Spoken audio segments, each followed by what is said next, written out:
Akan berarti 2 kali lipat nih laki-laki menganggap ini tidak adil. Perempuan membeli laki-laki. Assalamualaikum warahmatullahi wabarakatuh. Kembali lagi bersama saya Bang Zen dan guru kita bersama Al Ustadz Ahmad Farroji Asmuni. Bagaimana Pak Ustadz kabarnya? Alhamdulillah. Baik-baik saja. Sehat Pak Ustadz ya? Alhamdulillah. Ayo para pemirsa, kita masih membahas tentang bab waris. Nah, bab ini sangat panjang. Seperti yang saya pernah bilang di awal, kita mesti memahami bab ini secara detail. Nah, ini menyangkut hak orang lain. Bukan begitu Pak Ustadz? Iya.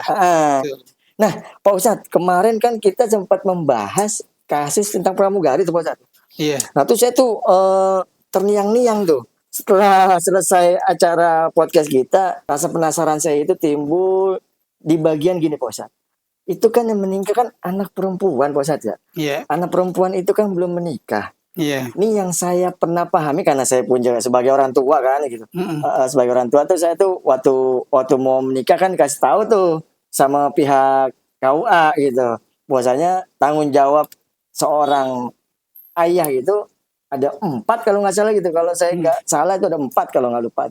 Di antaranya istri, anak, saudara kandung, dan nenek gitu, nenek. Nah, ini kan anak ini kan belum nikah, berarti kan tanggung jawab kan masih ada dari orang tua.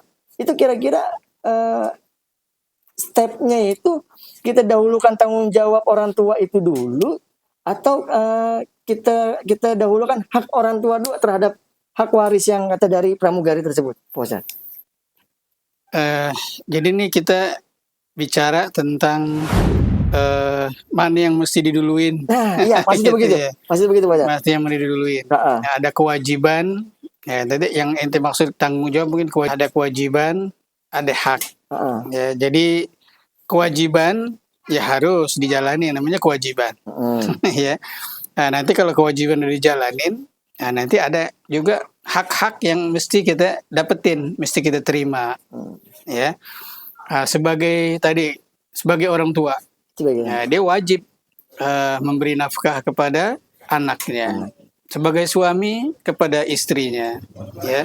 Sebagai anak yang sudah mapan, yang sudah mampu, ya, kepada orang tuanya.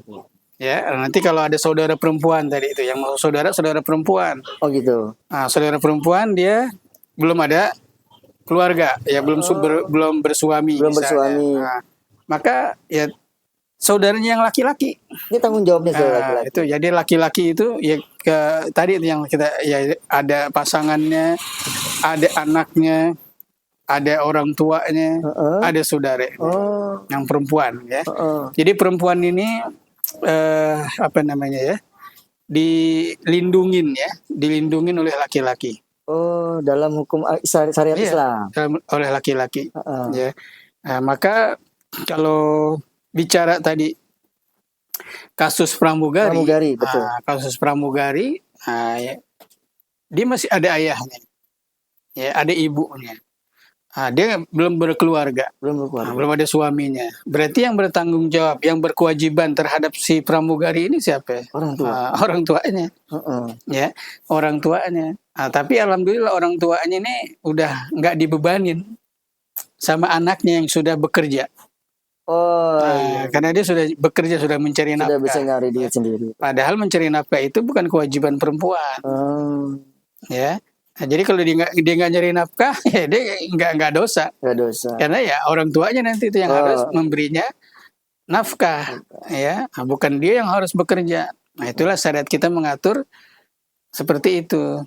Nah, maka nanti kalau bicaranya seperti ini, berarti kalau si pramugari ini meninggal, nah itu hartanya itu. Ya, harta si pramugari yang menjadi waktu dia hidup itu miliknya. Ya, setelah meninggal kan menjadi milik ahli warisnya.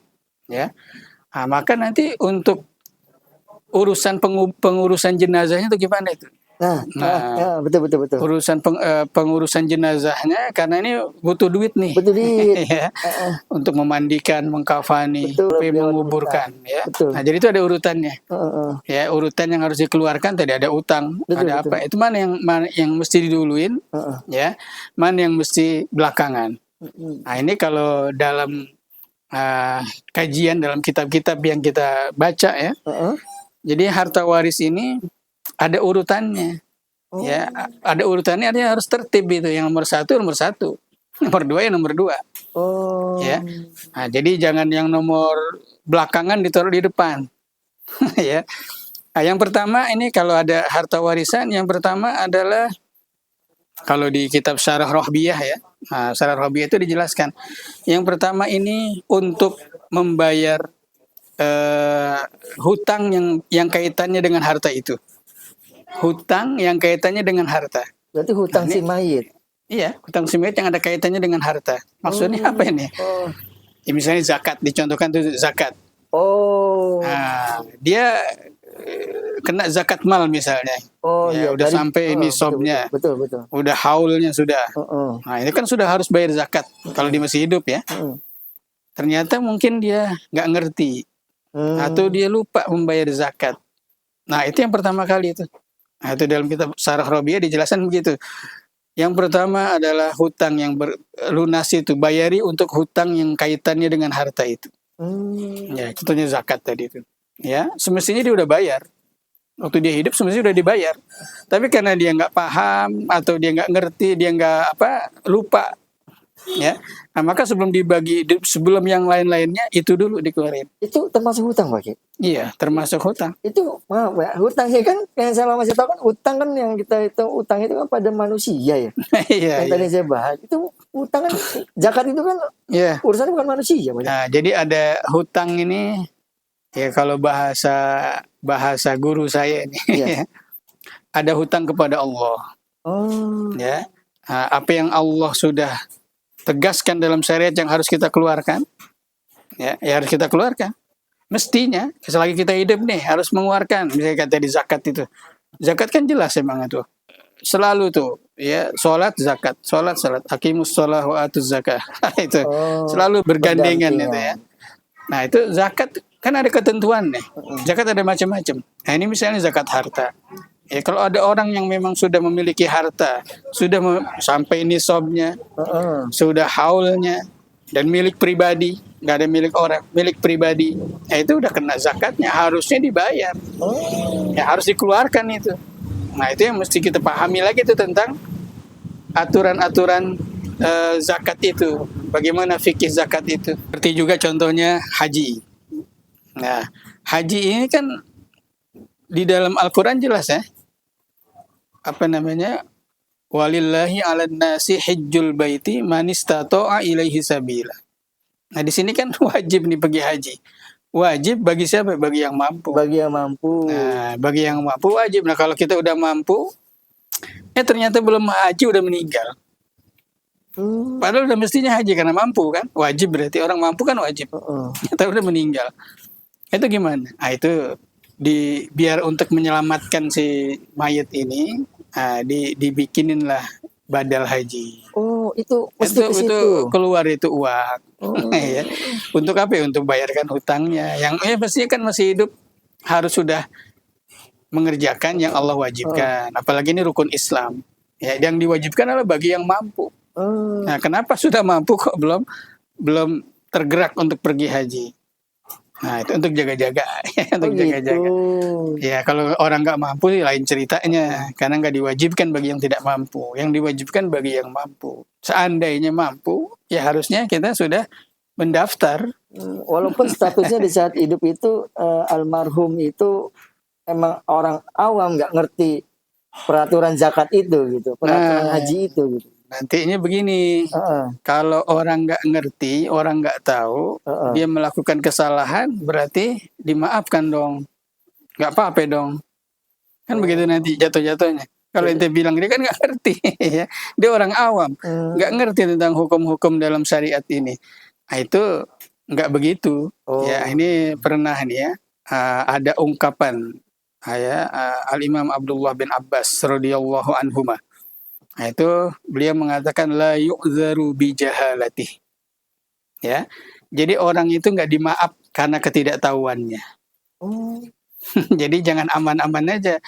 Ya, dia nggak pernah ngaji, nggak pernah mau nanya kepada ustadz, kepada guru. Kan dia nggak tahu. Ya, kalau nggak tahu kan dimaaf lah. Kita yang ngaji berarti banyak salah kita dong, karena kita tahu kita ngerjain. Enak loh yang pada kagak ngaji itu, yang dia nggak tahu tentang hukum. Ya, kalau memang orang nggak tahu itu dimaaf. Ya. Betul. Nah, itu ngelihat dulu yang dimaaf itu siapa. Yang dimaaf itu kalau memang dia baru masuk Islam, belum paham, baru masuk Islam, ya kan belum paham, meninggal lah itu dimaaf dia. Atau orang yang tinggalnya jauh dari ulama, pelosok lah gitu. Ya di pelosok, nggak ngerti apa-apaan, yang dia ngerti itu aja, ya segitu aja yang dia ngerti. Nah itu orang-orang yang seperti ini yang dimaaf. Tapi kalau orang yang kayak kita di sini, ya pengajian banyak, guru banyak, ulama banyak, masih alasan nggak tahu, ya kalau begitu, kalau seandainya dimaaf ya enak orang yang kagak ngaji, dia kagak tahu apa-apaan, dimaaf tahu lah nggak begitu ya. Nah maka tetap ya kita disuruh belajar, makanya menuntut ilmu jadinya wajib. Tentang apa ya? Tentang yang berkaitan dengan kewajiban-kewajiban tugas-tugas kita sehari-hari. Nah, itu wajib kita pelajari biar kita tahu. Jadi nggak ada alasan nggak tahu. Nah itu yang pertama tadi ya. Jadi untuk bayar hutang yang ada kaitannya dengan hartanya itu. Ya. Nah, yang kedua yang harus dikeluarkan dari harta yang ditinggalkan ini adalah untuk pengurusan jenazahnya. Pengurusan jenazah. Nah, jenazah ini mesti dimandiin, mesti dikafanin, sampai dikuburin. Itu pakai duit nggak? Pakai itu perlu biaya, Pak Ustadz, betul. Maka dipakai dari duitnya si mayit. Ya, itu sebelum dibagi waris. Ya, pakai untuk itu. Jadi di sini juga nanti ada perbedaan pendapat di kalangan ulama, ya imam-imam mazhab ya. Kalau orang yang di bawah tanggungan orang lain, ya, itu tetap ya kalau menurut Imam Syafi'i ya yang menanggungnya yang harus mengeluarkan untuk pengurusan jenazah ini. Ini di bawah tanggungan orang maksudnya udah menikah. Ya udah menikah kan ada suaminya. Nah, istri kan di bawah tanggungan suami. Maka untuk pengurusan jenazah ini kalau istri meninggal ada suaminya, bukan pakai duitnya istri. Duit suami. Pakai duit suami. Kalau kemarin pramugari ada ayahnya. Ada ayah berarti orang tuanya tuh. Harus ayahnya. Ya. Nah, itu kalau menurut imam kita Imam Syafi'i. Ya, jadi orang yang menanggungnya waktu dia hidup. Ya. Jadi misalnya tadi itu istri kan harus ditanggung sama suami ya. Iya. Kalau istri nggak kerja ya nggak salah dia. Dia nggak nyari nafkah ya nggak salah. Yang salah itu kalau suami nggak nyari nafkah. Kalau istri nggak nyari nafkah ya nggak salah dia. Iya. Cuman kalau dia mau nyari nafkah ya bukan kewajiban dia, ya boleh-boleh aja. Ya, bukan kewajiban. Kalau dia nggak ngerjain itu kagak dosa dia. Ya. Nah, makanya menurut Imam Syafi'i kalau istri itu ketika dia meninggal untuk pengurusan jenazahnya pakai harta suami. Sampai segitu. Ya, kenapa? Nah, karena nggak lepas itu hubungan suami istrinya kan nggak putus. Buktinya di mana? Boleh nggak si istri meninggal yang memandikan jenazahnya suami? Ya boleh. Ya karena suaminya. Kalau orang lain yang laki-laki yang meninggal perempuan juga nggak boleh. Betul. Kalau suaminya ya boleh. Yang kedua kata Imam Syafi'i, ini kalau ikatan suami istri itu nggak putus, ya. Terus suaminya kalau istri meninggal ada nggak dapat warisan? Oh dapat, karena suami. Nah itu kan berarti nggak putus hubungan suami. Ya maka ketika dia meninggal berarti masih tanggung jawab suami untuk mengeluarkan biaya pengurusan jenazah. Ketika dia hidup, nah itu kan beri nafkah. Ketika dia hidup, ya. Nah, ketika dia meninggal, pengurusan jenazahnya masih di bawah tanggung jawab suami. Ya. Adapun yang laki-laki, ya itu dengan biaya dia untuk pengurusan jenazah. Sebelum dibagi waris itu keluarkan untuk pengurusan jenazah dulu. Karena ini memang harus. Memang harus. Ya jenazah kalau nggak diurusin kan ya gimana jadinya. Ya harus dimandikan, dikafani, dikuburkan. Bahkan disuruh segerakan itu. Asri'u bil jenazah. Segerakan pengurusan jenazah, jangan ditunda-tunda. Ya, nah, itu butuh biaya, keluarin biaya. Ya, untuk pengurusan itu. Ya. Terus yang selanjutnya, yang ketiga adalah untuk bayar hutangnya. Ini hutang kepada manusia. Hutang kepada manusia. Ya, itu dia yang bersangkutan pernah hutang, pernah apa? Ya, sebelum dibagi waris, selesaikan itu. Ya, dengan harta waris itu. Harta waris yang punya. Iya, dengan harta waris ini sebelum dibagi waris, bayarkan hutangnya. Ya, nah, nanti setelah hutangnya selesai, ya, lapih hutangnya, nah, maka wasiatnya. Jadi ada hutang, ada wasiat. Kalau di Al-Quran, Allah menyebutkan wasiat dulu baru hutang. Ya, itu di surah An-Nisa ayat 11, min ba'di wasiyati yusi biha audain. Min ba'di wasiyati yusi biha audain. Ya. Nah, nanti di ayat 12 tuh ada min ba'di wasiyatin tusuna biha, min ba'di wasiyatin yusi biha, min ba'di wasiyatin yusu biha audain. Ya, selalu hutang itu belakangan. Selesaikan wasiatnya, kata Allah dalam Al-Quran. Selesaikan wasiat-wasiatnya. Wasiat itu apa sih? Wasiat itu pesan. Dia pernah berpesan, nanti kalau saya meninggal, ini buat pembangunan masjid ya, beri bantu tuh untuk masjid. Bantu untuk pesantren. Ya. Nah, itu yang pesan-pesan begini nih. Keluarin itu. Itu pesan itu harus syaratnya harus tertulis atau lisan. Ini nanti ini bicara tentang ini akan panjang lagi nih. Oh gitu. Ya, karena ada nanti fikihnya namanya ya. Tentang fikhul wasiyah ya. Jadi wasiat ini ya, tapi saya jelaskan dulu ya. Boleh Pak Ustaz. Antara wasiat dengan hutang, kalau di dalam Al-Qur'an Allah menyebutkan wasiat dulu baru hutang. Tapi dalam prakteknya baginda Nabi kita Muhammad sallallahu alaihi wasallam itu malah bayar hutang dulu. Baru wasiat. Itu kenapa bisa begitu, Pak Ustaz? Nah, itu seakan-akan Nabi menyalahkan Al-Qur'an. Ya. Nabi diutus untuk menjelaskan Al-Qur'an, bukan untuk menyalahkan Al-Qur'an. Nah, itu penjelasan dari Nabi, ya. Kalau hutang ini kaitannya dengan sesama. Ya, dengan sesama yang akibatnya nanti akan panjang nih urusan. Kalau nggak diselesaikan, ya. Kalau istilahnya ada debt collector apa segala macam gitu. Ya, urusannya nanti ya dia nggak bayar hutang, nggak dilunasin. Nah, itu kasihan si mayat itu. Ya, dan memang bahaya ya. Kalau hutang ini nggak dibayar, itu bahaya buat si mayat. Oh gitu. Ya, karena nafsul mukmin mu'allaqatun bidaini. Ya, itu jiwa seorang yang beriman itu nyangkut sama hutangnya hatta yukdo anhu, sampai dilunasin. Kalau belum dilunasin nyangkut masih, nggak bisa nikmatin amal-amal solehnya, nyangkut sama hutangnya. Makanya bayarin dulu tuh hutang. Itu saking pentingnya tuh bayar hutang. Maka Nabi mendahulukan hutang daripada wasiat. Sedangkan wasiat ini ya tatawu, ya artinya nggak wajib. Ya, itulah hikmahnya kenapa Allah mendahulukan wasiat daripada hutang. Jangan sampai wasiat ini disepelekan.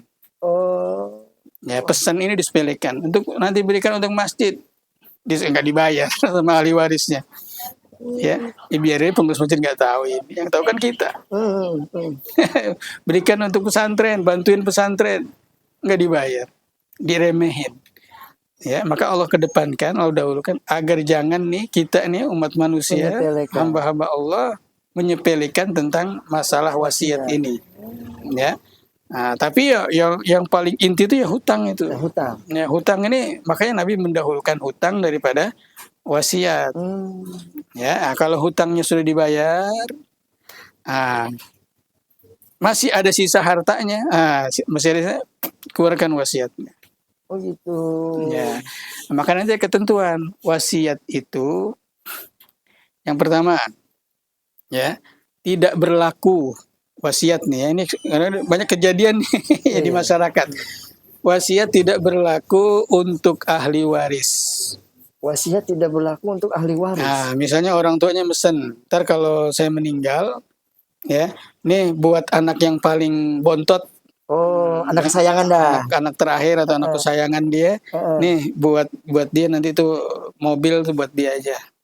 Oh, Ya orang tuanya punya mobil. Ntar kalau saya meninggal tuh mobil buat yang anak yang paling kecil.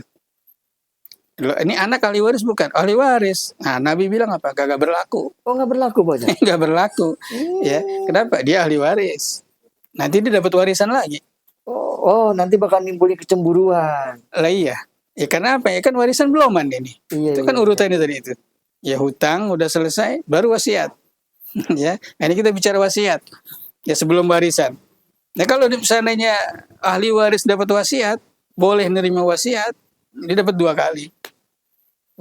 Ya, nah, pernah ada suami bilang, ya karena dia punya apa namanya nih ya, istri baru lah, istri yang bukannya istri pertama punya anak nih, ya anak udah pada gede-gede, meninggal nih, masa tuanya nih istri meninggal, ini suami kan nikah lagi, kan berarti nih ibu sambung anak-anak, ibu sambung ya, ibu sambung anak-anak, ibu tirinya anak-anak, maka ini si suami pesen nih kepada anak-anaknya. Anak-anak udah pada berkeluarga semua. Ntar kalau saya meninggal, bagi tuh ibu sambung kamu, ibu tiri kamu, 50 meter aja. Ya. Nah sekarang kita tanya, ini meninggal dan si suami. Terus si istri berhak nggak menerima pesan itu wasiat dari suaminya? Ya kalau dari yang tadi ahli waris nggak berhak. Oh istri itu kan ahli waris. Dia dapat warisan. Kalau dapat warisan berarti dia nggak berhak menerima. Nah itu, maka ini kejadian-kejadian seperti ini, ya, nah ini biar kita paham semua, ya, kalau kepada ahli waris tidak berlaku, ya, tidak berlaku. Itu prinsip dasarnya itu, nggak berlaku, ya. Nah, tapi bisa aja berlaku. Illa ayyasha al-warathah, kecuali seluruh ahli waris sepakat.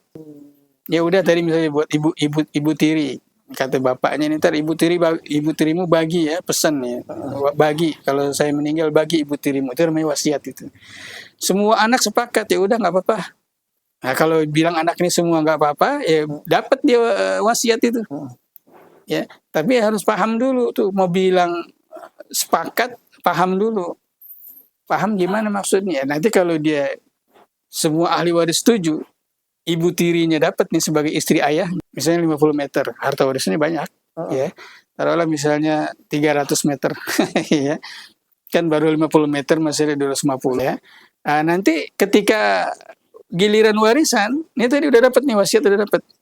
Nanti giliran warisan, berikan lagi dia hak warisnya. Sebagai istri 1/8.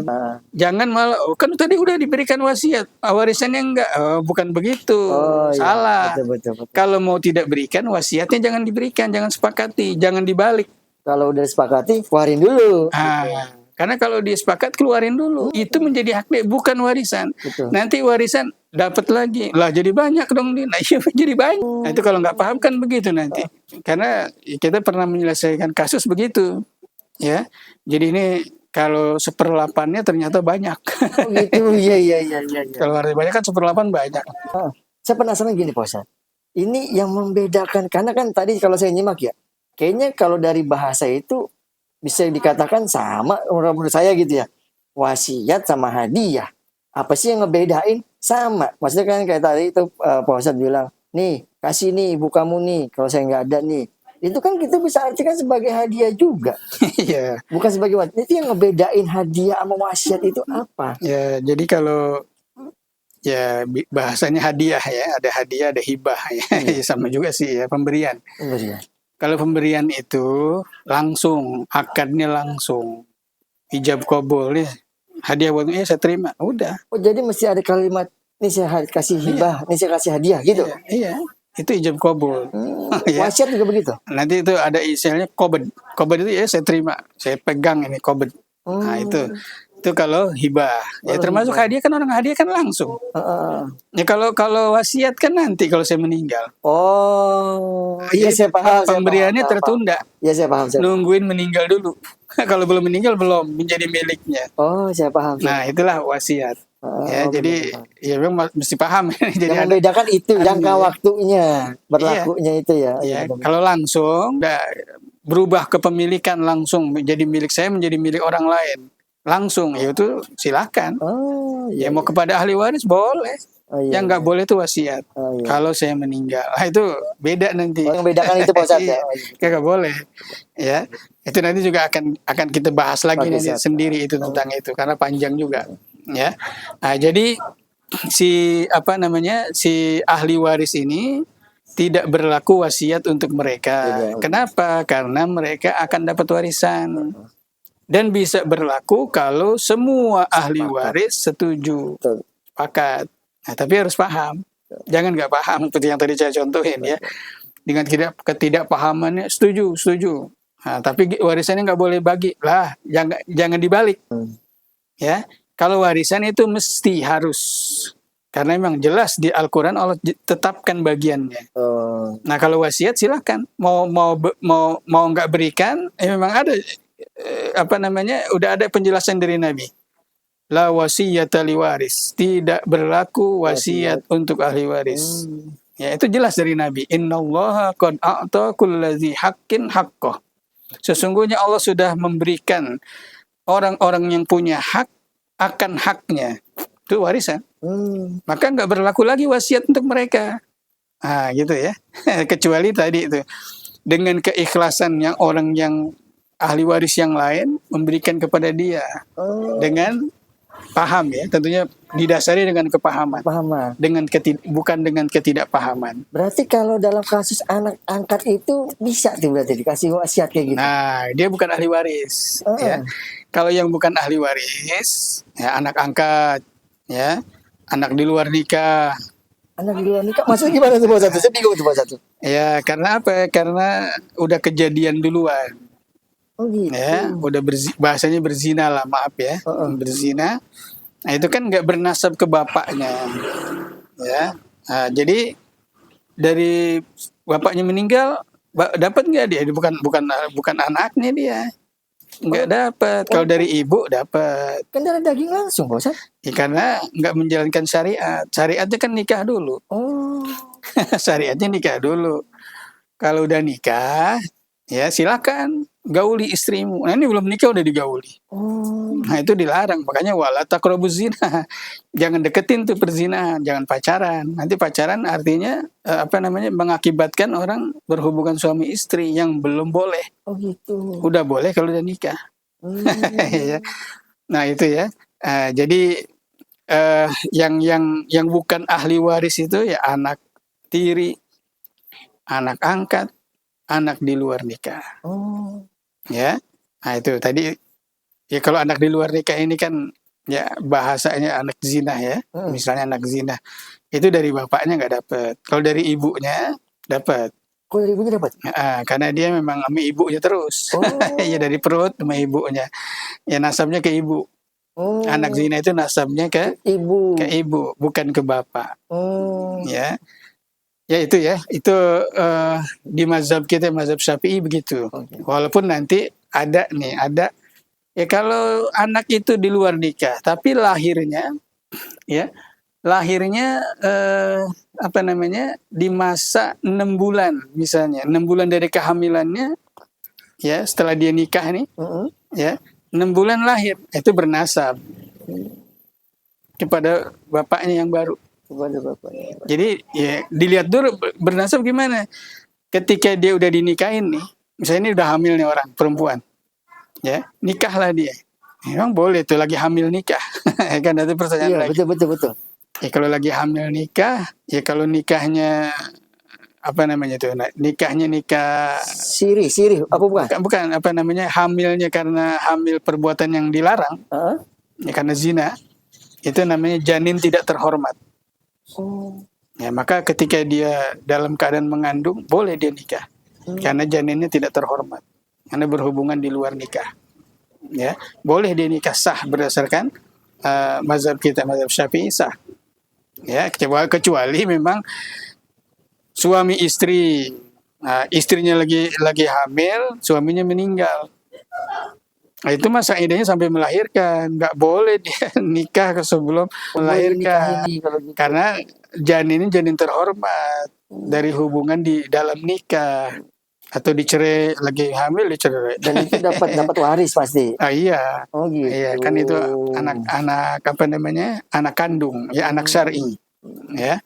Nah itu ya jadi setelah dia nikahi maka dia berhubungan suami istri. Nah, itu dihitung nanti masa kehamilannya. Oh ternyata setelah 6 bulan selesai, dia mau masuk ke 7 bulan lahir, itu nasab ke bapak. Oh. Karena dihubungin, udah menikah, ya.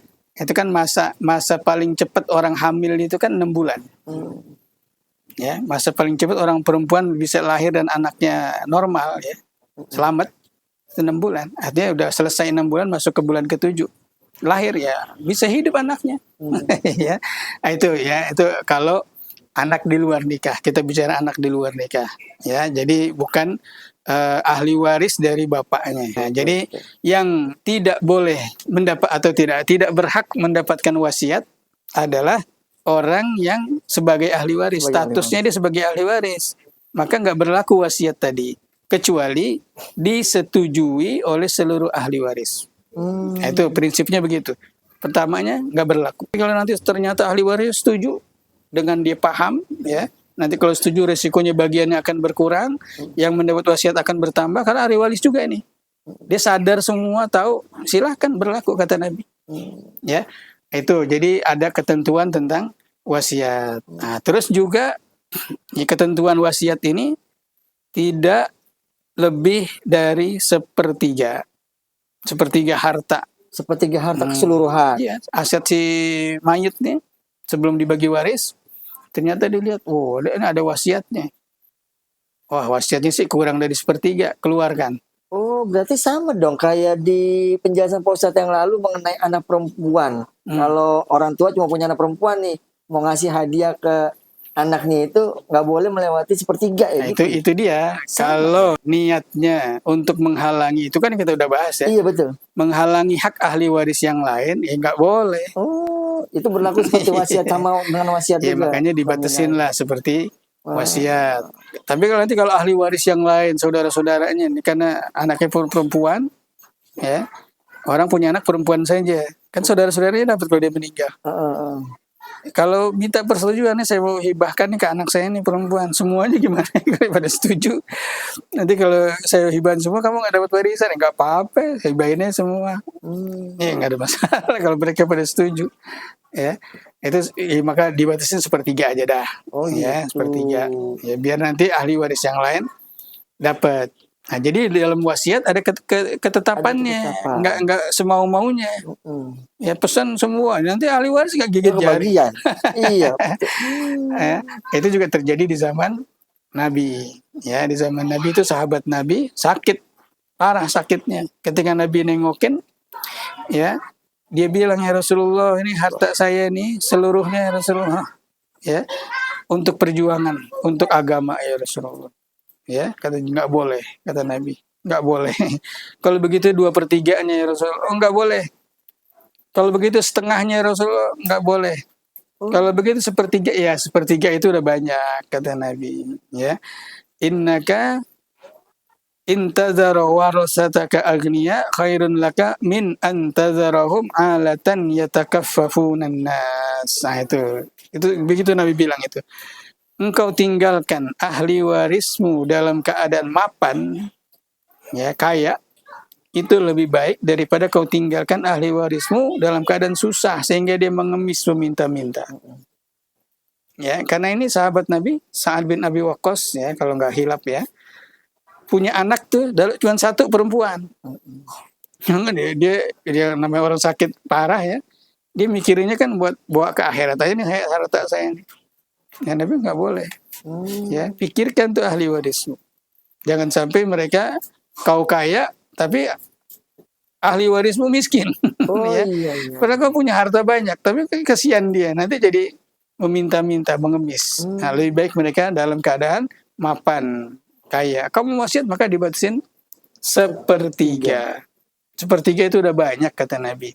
Nah dari sinilah kita diatur ya. Ketika wasiat itu sepertiga. Kalau lebih sepertiga aja. Kalau kurang nggak apa-apa. Kurang nggak apa-apa. Kurang nggak apa-apa. Lebih nggak boleh. Kalau lebih jangan. Oh, Ya, itu batasannya sepertiga. Ini juga kembali illa ayyasha al-waratha, kecuali ahli warisnya sepakat, setuju semua. Lebih dari sepertiga nih, kata orang, ya nggak apa-apa, udah keluarin aja. Buat masjid, buat pesantren, ya nggak apa-apa, keluarin aja. Ntar kamu bagiannya kurang dong, karena ini belum warisan nih, dikeluarin. Nah, mereka sadar, nggak apa-apa. Silakan, kalau mereka sadar, tahu ya resikonya mereka akan kurang, warisannya, jatahnya, disepakati semua, boleh lebih dari sepertiga. Itu kembalinya kepada ahli waris. Jangan sampai ahli waris ini terzolimi. Ya, artinya jatahnya jadi berkurang. Ya, itu ketentuan tentang wasiat. Ya, tentang wasiat. Maka tadi ya kita bahas lagi kembali ya. Hutang didahulukan. Ini tadi hutang itu nomor 1 ya. Pengurusan jenazah, terus hutang kepada sesama, ya terus wasiat, baru yang kelimanya warisan. Ini warisan itu belakangan. Baru dibagi warisan belakangan. Iya. Rapi dulu tuh harta itu semua, rapikan, ya. Setelah rapi, sisanya baru untuk ahli waris. Ya itu ya. Jadi nomor apa warisan nomor berapa? Nomor terakhir. Iya. Jangan warisan dulu, utangnya belum dibayar. Nah kalau utang belum dibayar udah dibagi warisan, siapa yang mau bayar utang? Saya mau tanggung jawab. Oh iya benar juga, betul Pak. Iya. Makanya kan kesian. Ya kalau nggak dibayarin utangnya kesian sih. Mayit. Itu udah Allah atur ya Pak. Lah iya. Karena ini harta milik Allah. Harta kita memang milik siapa ini? Milik Allah. Ya, untuk itulah Allah yang kembali mengatur harta ini. Bukan kita yang ngatur. Itu yang di dalam surah An-Nisa dijelaskan. Aba'ukum wa abna'ukum la tadruna ayyuhum aqrabu lakum naf'a. Ya. Orang tua kalian, anak-anak kalian, mereka nggak tahu siapa di antara mereka itu, di antara kalian yang lebih banyak memberikan manfaat. Nggak tahu kita. Artinya apa ya, orang tua nggak usah ngatur, anak nggak usah ngatur, udah Allah yang ngatur. Allah yang maha tahu untuk orang tua berapa, untuk anak berapa. Ini kan warisan tuh, ayat tentang waris tuh. An-Nisa ayat 11 ya. Jadi kalau kita nggak mau ikut, berarti kita ngatur sendiri, nggak ngikutin aturan Allah nih. Itu kan udah dijelasin. Orang tua kalian, anak kalian nggak tahu mana yang lebih dekat. Yang lebih dekat tuh yang lebih banyak memberikan manfaat buat kalian nggak tahu. Ya udah, saya mau ke orang tua saya aja dah, saya mau ke anak saya aja dah. Enggak, orang tua ada haknya, anak ada haknya, udah ditetapkan di dalam Al-Quran. Allah yang menetapkan.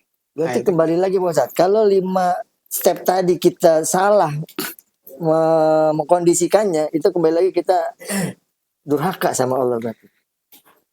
Iya, nanti kan akibatnya nanti yang mestinya terbayarkan jadi nggak terbayar, jadi kan ribut nanti. Oke. Ya, ini misalnya nih ya, pengurusan jenazah ya, itu kalau di Jakarta itu kan lumayan mahal tuh untuk kuburan itu. Iya, ada yang 5 juta. Betul. Apalagi di sono, di mana itu? Ada yang per tahun Pak Ustadz, ada yang per bulan, ada yang miliaran nih, yang penguburan elit itu. Iya, yang model kayak kampling zaman sekarang ya. Iya, ada yang ratusan juta. Itu buat kuburan doang itu. Ya, kalau untuk begitu nggak pakai uang warisan ya, misalnya nih untuk pengurusan jenazah, untuk memandikan, mengkafani, ya, menguburkan, ya, pakai salah seorang ahli waris duitnya, ya. Nanti giliran bagi waris dia protes tuh. Pasti. Lah, kok saya dapatnya sama yang lain? Kan saya yang banyak mengeluarkan uang untuk ini. Ya, makanya ada ketentuan untuk pengurusan jenazah itu pakai uang si warisan itu. Si mayit tadi. Ya, uang si mayit tadi. Jadi sebelum dibagikan waris itu diantaranya yang pertama itu untuk itu. Tuh, para pemirsa dengerin tuh, jangan sampai kita salah memilih step, memilih langkah dalam hal waris. Ntar warisan di nomor 1-in, wasiat di belakangin saja. Kita harus mengikuti step-step yang tadi guru kita udah ajarkan. Sepertinya untuk hari ini cukup sampai sini kali Pak Ustadz. Ya, karena supaya saya juga mencerna ilmu ini gitu, nggak gampang lupa gitu. Nanti kita lanjut lagi di episode berikutnya Pak Ustadz. Insya Allah. Khusus atau pencerahan hari ini, terima kasih banyak Pak Ustadz. Ini sangat bermanfaat karena terjadi di lingkungan keseharian kita Pak Ustadz. Iya, insya Allah. Kalau begitu para pemirsa, kita ketemu lagi di episode selanjutnya. Tetap di podcast Babu Ilmi Bab Waris bersama guru mulia kita Al Ustadz Ahmad Fauroji Asmani. Billahi taufiq wal hidayah. Wassalamualaikum warahmatullahi wabarakatuh.